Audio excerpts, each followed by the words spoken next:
Hello guys, it's Captain O'Neill here, and today I'm going to show you guys how to push a flank with a teammate. So here I am in a tier 9 Georgia with my friend who's also in a Georgia. We're going to flank the enemy team without getting into too much trouble at a tier 9 match. So we've kickstarted the game, and within the first few minutes we've already lost the friendly ship. It's not exactly that good, but we've devised a plan that we're going to attempt to flank around to capture Zone A, and we're going to push towards C. So right now there's an enemy DD that's within Zone A, which we're not going to attempt to rush just yet. So we're going to go around the DD to avoid the torpedoes and kill off their unsuspecting teammates first. The reason why we both chose Georgia to be our flanking ship is because of its superior speed. Reaching up to 37 knots, it is the fastest battleship of its kind. Georgia also has one of the best secondaries of its tier, so as you can see, I'm actually bombarding the Don Squad with my secondaries from over the hill. One of her primary weaknesses is also her main strength. It is her guns. They're big, they're powerful, they're accurate, and they can do a lot of damage. But the problem is you only have 6 of them. So safety in numbers, we've decided to stick together so we get 12 of them at the same time. The key of flanking is attacking your enemies at where they're least suspecting. The key of flanking successfully with a team is to go in fast and hit them hard when they're least suspecting. And that's exactly what we're doing right now. We have battleships going at over 30 knots, and the enemy's just retreating right now, and their battleships are not even aiming at us. As you can see, I'm using the island so that only one battleship could fire at me at this time. I'm taking very low damage, and I'm gaining a lot of ground. Those secondaries are very important. As you can see, I'm setting fires on the enemy ship, even when I don't have a clear line of sight. Now this is a very successful push because we got 3 ships pushing in, firing against their battleship without them taking almost any damage, and they're retreating. This is a very successful push because we managed to avoid their torpedoes and their destroyers by going around. That's their first line of defense down. Then we flanked their cruiser, which was behind an island. So basically I thought it was in a safe position, but then once we pushed, it was no longer a safe position, and basically they've lost the whole flank.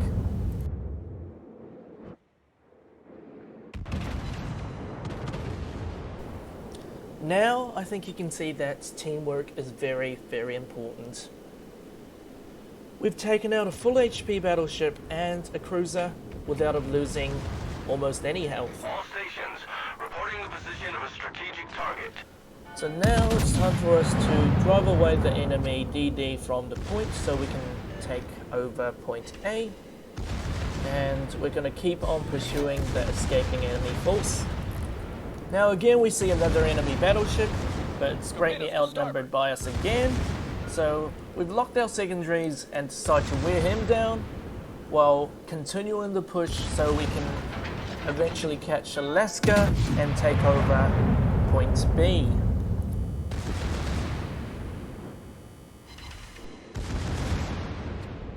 Now the most important thing here is we want the numbers where we need them.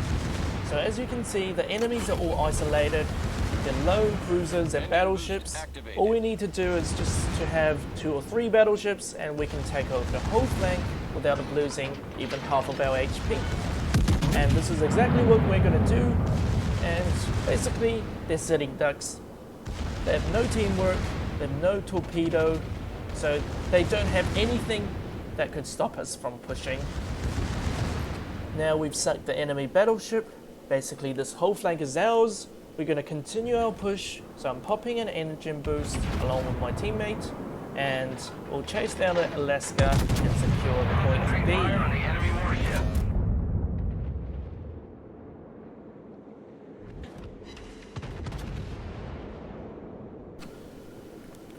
Now, please make sure you do not chase your enemies if they're running away towards the edge of the map. Since the goal of the game is to capture all the points, so you're going to cap A, B and C, rather than trying to chase all the enemies down. So, as you can see, the Alaska is heading towards the edge of the map, so we've corrected our course and we're going to head towards B and C. Now, what else is important is we're going to angle our ships so that any stray battleship shells from, let's say, 20 k's away are not going to do plenty of damage to us, as well as keeping a low torpedo profile so we don't get deleted by enemy DDs.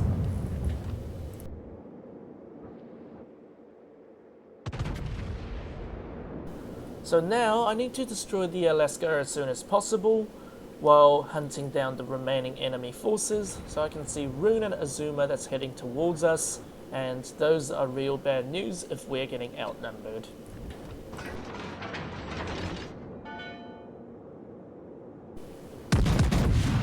So now I'm going to quickly load AP, and I'm going to maneuver so that I can take a sailboat at the Rune, and I'm going to hide behind that island so I can be safe from the torpedoes that are going to come very shortly. So as you can see, there's Azuma, Rune, and possibly a DB, so we don't want to get torped.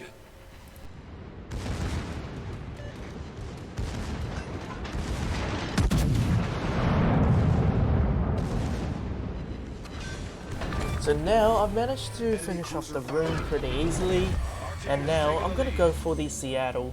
But I can see that there's actually a DD that's coming my way, so I'm going to hide behind this island right here and try to dodge all the torpedoes while our cruisers can finish the DD off.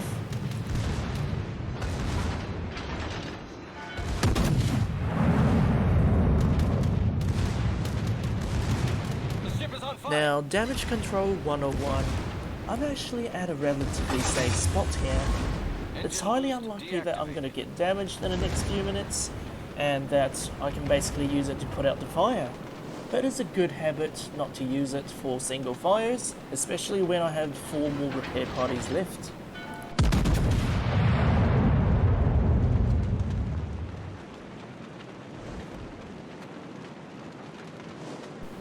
This is actually a very good habit because you can actually get more damage and perhaps get the Fireproof or Dreadnought achievement.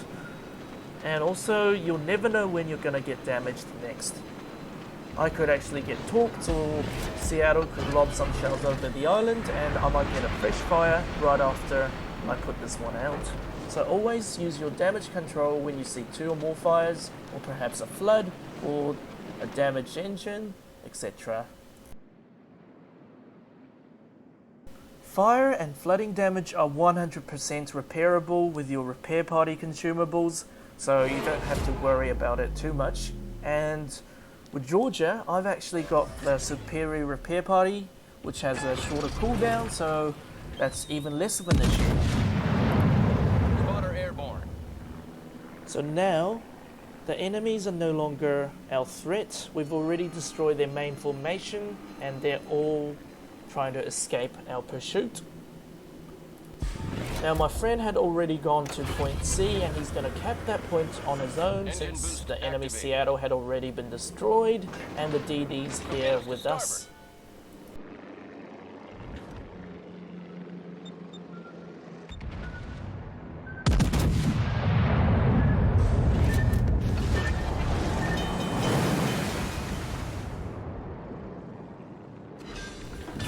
Now after securing my 4th kill, I'm going to use a damage control party. Sometimes even for 1 flood it's advised not to use it, but right now since we're already winning, I'm going to use it so that I can keep pursuing my enemies at full speed, and right now I'm trying to get my 5th kill to secure the Kraken.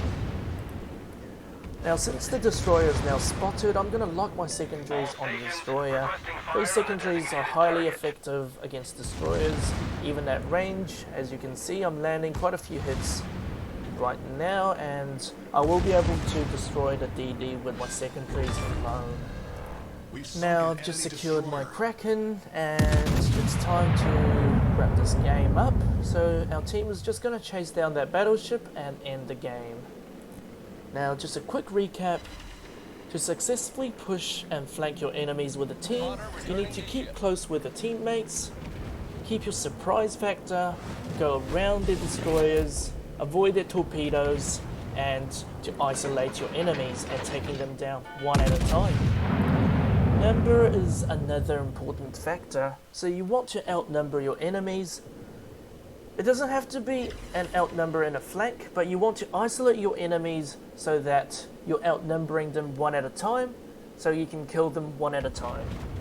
Another way of saying this is setting up a crossfire so the enemies won't be able to fire back as a horde, and you're destroying them one at a time. Another thing about teamwork is if you're pursuing a destroyer with your battleship, make sure you're going with another cruiser or perhaps another destroyer, so they will be able to spot the incoming torpedoes as well as the destroyer themselves, and you will be able to wipe them out by assisting your teammate.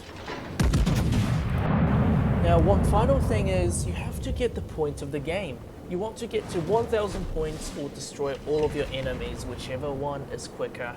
I see a lot of games where we're killing a lot of enemies, but we're leaving caps unattended, we're chasing enemies to the border of the map, then end up losing even though we were winning the game because we had more ships. So make sure you never chase enemies out to the border of the map and try to cap as much as possible while destroying enemies that are threats to the game. So if they've already gone to the border, they're no longer threats to the game. Both me and my friend are very experienced players of the game, but with this video I think you can do it too, so please go ahead and try this. So we've managed to secure this victory even though we've had a shaky start, and we've managed to secure a Kraken as well. So if you like this video, please like and subscribe and tell your friends about it. Have a good day. Bye bye.